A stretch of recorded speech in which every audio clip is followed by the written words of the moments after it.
안녕하세요, 원픽 리뷰입니다. 오늘 리뷰해볼 제품은 10세대 아이패드입니다. 대체적으로 지금 욕도 많이 먹고 있고 이거 왜 사냐 하는 리뷰들이 대부분이던데, 아무튼 저는 실사용을 하려고 지금 구매를 했고요. 언박싱과 함께 쓰면서 느꼈던 것들과 또 어떤 분들이 사용하시면 좋을지, 또 저는 어떻게 지금 쓰고 있는지 등을 위주로 해서 영상 한번 만들어 봤습니다. 아이패드 시리즈가 워낙 많기 때문에 패드 라인업에 대해 생소하신 분들은 도대체 이번에 또 뭐가 나온 거야 라고 헷갈리실 수도 있겠지만, 설명 한번 드려보자면 기존 아이패드 시리즈 중에서 가장 기본형이죠. 우리가 아이패드 하면 그냥 딱 떠올렸던 이런 폼팩터의 입문형, 보급형 아이패드의 다음 세대가 출시가 된 것입니다. 그런데 이번에 이런 기본형 아이패드의 폼팩터도 프로, 에어, 미니 시리즈와 동일하게 홈 버튼도 없어지고 화면도 커지고 베젤도 대폭 줄여주면서 이런 식으로 출시가 되었습니다. 이제 모든 아이패드 라인업의 디자인이 동일해진 것이죠.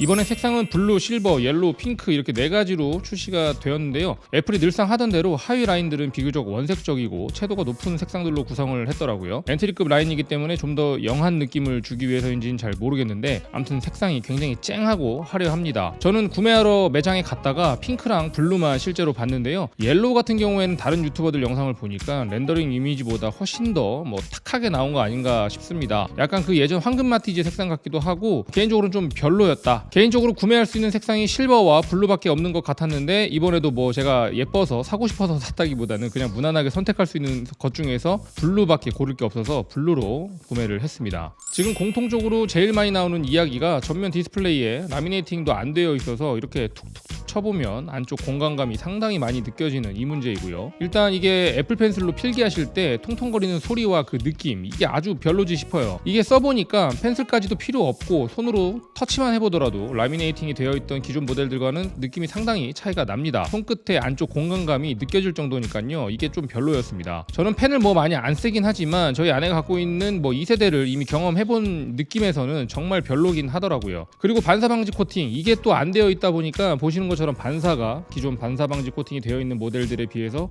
확실히 좀 심하긴 합니다. 이게 컨텐츠를 볼 때는 어두운 화면에서는 상당히 거슬려서 이걸 싫어하시는 분들이 많이 계시기 때문에 이런 점들도 좀 참고를 해보시면 좋을 것 같습니다. 그런데 이런 단점들이 분명히 있음에도 불구하고, 만약에 기존 보급형 아이패드 라인인 7, 8, 9세대들 있죠? 이런 거 사용하셨던 분들이라고 하면 확실히 기본형 아이패드라 할지라도 폼팩터가 바뀐 데서 오는 그 신선함이 확실히 있다 보니까 그냥저냥 또 이런 신선한 맛에 쓸 수도 있겠다라는 생각을 해보게 됐습니다. 저만 하더라도 아이패드 미니 5를 아직 쓰고 있었는데, 이것도 어쨌든 구형 폼팩터다 보니까 저도 좀 이걸 쓰니까 신선한 감이 있어서 되게 좋긴 좋더라고요. 적어도 외관에서만큼은 아이패드 에어 4세대, 5세대 아이패드 프로와 비슷한 느낌을 주고 있다 보니까 첫인상에서는 이게 되게 괜찮았고요. 저희 아내가 쓰고 있는 아이패드 에어 5세대와 한번 비교를 해보면 거의 다 비슷해 보이지만 두께가 7mm로 소폭 두꺼워졌기 때문에 눈으로 보거나 손으로 파지를 해봐도 확실히 느껴지는 수준이더라고요. 나름 에어가 이름값 좀 한다고 얇긴 좀 더 얇고 가볍기도 하더라고요. 케이스도 기존 에어 10.9인치에 맞게 나온 케이스에 대충 한번 껴보려고 했는데 이것도 전혀 들어가지가 않으니까 이런 부분들도 참고를 해보시면 좋을 것 같습니다.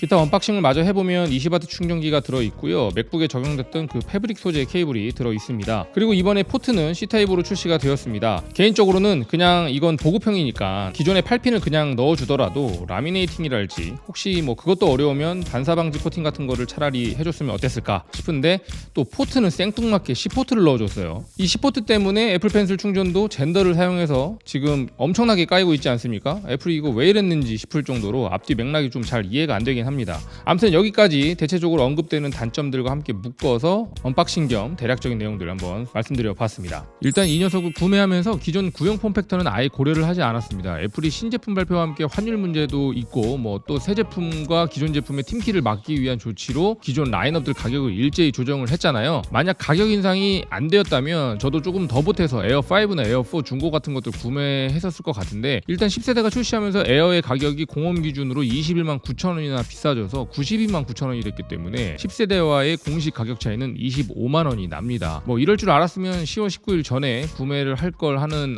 생각도 좀 들고 후회하시는 분들도 많이 있는데, 이미 버스는 지나갔으니까요. 지금 여기저기서 가격 때문에 분개하는 소리들이 많이 들리는 것 같습니다. 저도 그렇긴 하고요. 그렇다면 현재 가장 저렴하게 구매할 수 있는 아이패드라는 전제 하에 제가 이걸 왜 사서 어떻게 사용하고 있는지 한번 말씀을 드려보려고 하는데요. 제가 맥북을 사용하면서부터 사실 패드에 대한 니즈가 많이 떨어졌고 굉장히 오랜 시간 시간 아이패드 라인업에 업데이트를 하지 않고 예전 아이패드 미니 5를 가지고 사용을 하고 있습니다. 이거 가지고 사무실이나 집에서 홈팟 미니에 연결해서 하루 종일 음악만 틀어주는 BGM 머신으로, 또 집에서 업무 볼 때는 비좁은 맥북 화면을 확장 모니터로 보완을 하는 정도로 사용을 하고 있었습니다. 그런데 미니 써보신 분들 공감하실지 모르겠는데 휴대성은 참 좋은데 막상 쓰다 보면 이게 화면이 답답해서 한 1년 쓰다 보면 또 큰 패드를 사고 싶은 욕구가 막 올라오잖아요. 저도 집에 모니터까지 놓을 공간은 없고 해서 이런 식으로 지금 쓰고 있는 건데, 그래서 이번에 원래는 4K 포터블 모니터를 하나 구매할까 했습니다. 그런데 4K 포터블 모니터도 쓸만한 건 한 30만원 정도 하기도 하고, 결정적으로 모니터는 사용이 딱 고정된 장소에 제한되다 보니까 포터블 모니터보다는 화면이 좀 작아지지만 기존 미니 5보다는 보조 모니터로 훨씬 더 쓸모가 있는 10.9인치의 화면, 그 밖에 제가 업무상 이용하는 한국 쪽, 해외 쪽 메신저들을 이렇게 사이드카로 쓰면서 하나의 마우스와 키보드로 함께 사용이 가능한 이런 아이패드 10세대를 선택하게 되었습니다. 그리고 그냥 아이패드 자체로 디즈니 플러스나 유튜브 영상, 책이나 각종 뷰어 용도로도 사용을 하고 있고요. 휴대도 제가 원래 고려했던 4K 포터블 모니터보다는 더 간편합니다. 그리고 제가 음향 관련 업무를 볼 때는 이렇게 디지털 믹서에 무선 컨트롤러로도 아이패드를 활용하고 있기 때문에 저에게 있어서는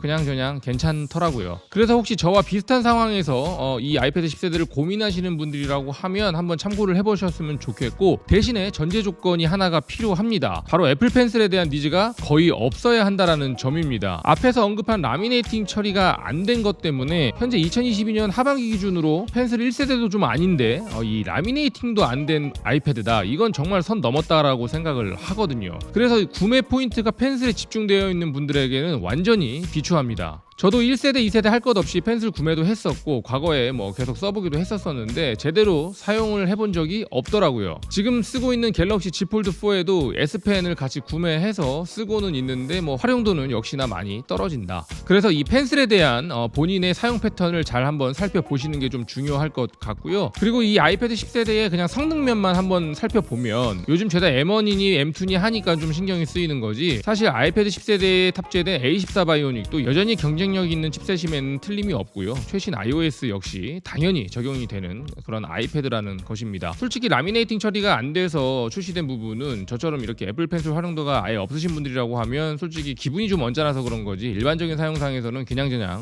수긍하고 쓸만하다라고 생각을 해봤습니다.